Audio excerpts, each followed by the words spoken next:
Pite, oi sumte, oi suaite, oi mente, oi nete,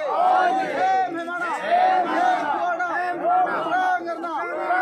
yarna, yarnane, yarnane, tinane, roti, rekti, ichite,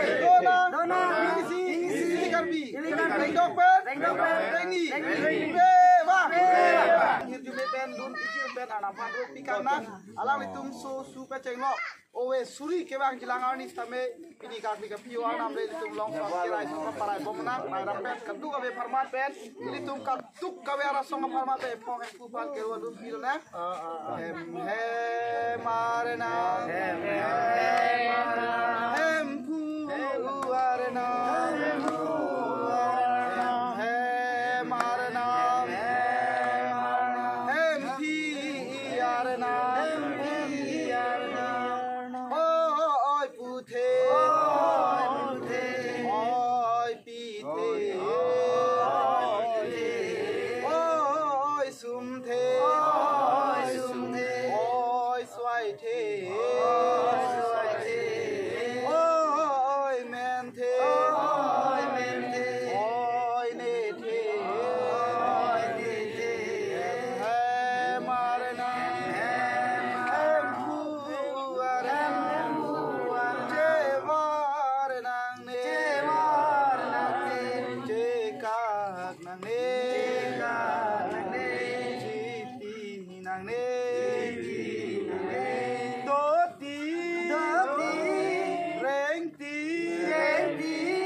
Karbi